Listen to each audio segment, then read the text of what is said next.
हाँ तो मेरे प्यारे बच्चों, अब हम अगला टॉपिक लेकर आ गए हैं। आप देख सकते हैं कि प्रकाश के परावर्तन के नियम। जी हाँ दोस्तों, प्रकाश के परावर्तन किसे कहते हैं और इसका थोड़ा सा एग्जाम्पल हम समझ लिए थे, इसे डायग्राम से भी हम समझ लिए थे।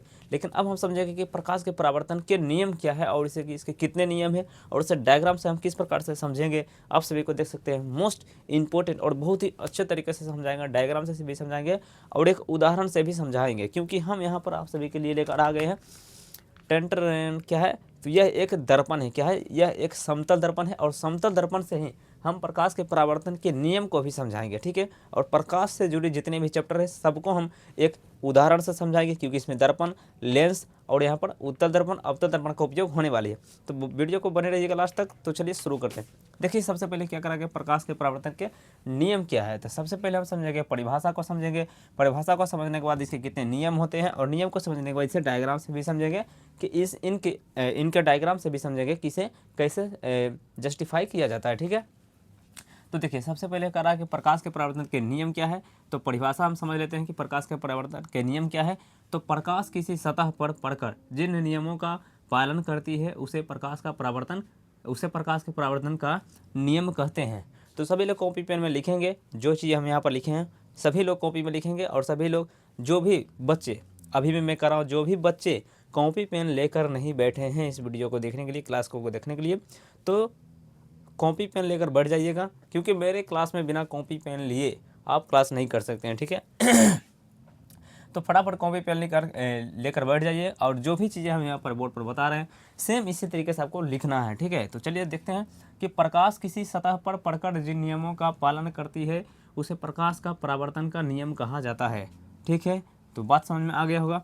अब हम समझेंगे कि प्रकाश के परावर्तन के कितने नियम है। ठीक है, हम जितने भी यहाँ पर चीज़ें बता रहे हैं वह A to Z भारतीय भवन किताब, NCERT किताब से पढ़ा रहे हैं, भारतीय भवन किताब से पढ़ा रहे हैं। तो किताब भी लेकर बैठिएगा और चैप्टर वाइज यहाँ पर हम बता रहे हैं, सभी को चैप्टर वाइज हमारे यहाँ पर बताया गया है, सभी चीज़ को लिखते जाइएगा। तो प्रकाश के परावर्तन के कितने नियम हैं? 2 नियम हैं। नंबर 1 में कह रहा है आपतित किरण, परावर्तित किरण तथा आपतन बिंदु पर खींचा गया अभिलंब तीनों एक ही समतल में होते हैं।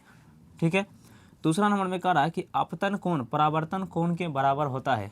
कैसे होता भैया, कैसे होता भैया, इसको भी देख लेते हैं। तो ये 2 जो नियम हमको बताया गया है इसे हम कैसे समझेंगे, इसको कहीं ना कहीं उदाहरण से समझना पड़ेगा या हमें प्रैक्टिकल करके समझाना पड़ेगा, तभी तो आप समझ पाइएगा। कि यहाँ पर कह रहा है कि आपतित किरण, परावर्तित किरण तथा आपतन बिंदु पर खींचा गया अभिलंब तीनों एक ही समतल में होता है। लेकिन हमको यही समझ में नहीं आ रहा है कि आपतित किरण किसे कहते हैं, परावर्तित किरण किसे कहते हैं, आपतन कोण किसे कहते हैं, परावर्तन कोण किसे कहते हैं। तो चलिए समझते हैं। देखिए इस डायग्राम को आप देख सकते हैं, इस डायग्राम में देख सकते हैं हमने एक समतल दर्पण लिया है। क्या लिया है? हमने एक समतल दर्पण लिया है और इस समतल दर्पण को इस प्रकार से दिखाया जा सकता है। देख सकते हैं, मान लेते हैं कि यह एक समतल दर्पण है। यह क्या है? यह एक समतल दर्पण है और यह जो मिरर होता है, आईना होता है, यह समतल दर्पण ही होता है। ठीक है, तो हमने एक समतल दर्पण इस प्रकार से ले लिया।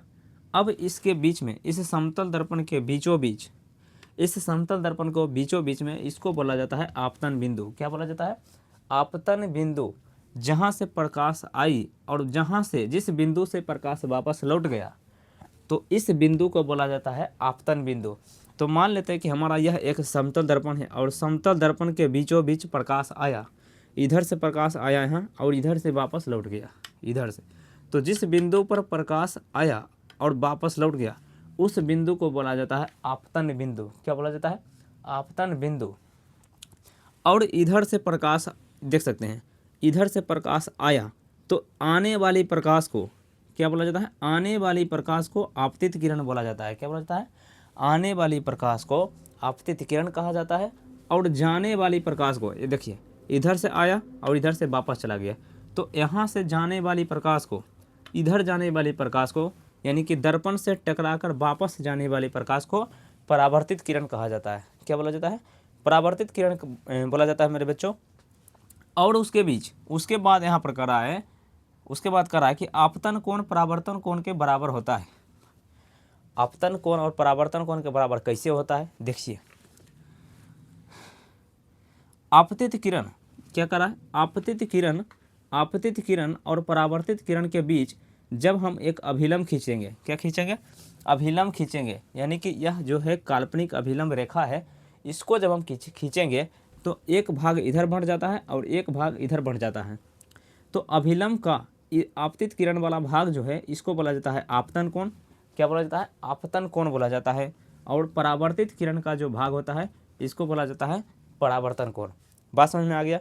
तो इस प्रकार से आप क्या कर सकते हैं, इस प्रकाश के परावर्तन को नियम को समझ सकते हैं। उम्मीद करते हैं आपको अच्छे तरीके से समझा दिए होंगे। यदि अच्छे तरीके से समझ में नहीं आया है तो कमेंट में लिखिए कि क्या समझ में नहीं आया है, उसको हम अच्छे तरीके से समझाने का प्रयास करेंगे। तो इस प्रकार से आप सभी चीज़ों को लिख लीजिएगा कॉपी में। उम्मीद करते हैं आप सभी लोग लिख लिए होंगे। तो चलिए अब चलते हैं अलग टॉपिक पर, उसे भी समझाते हैं।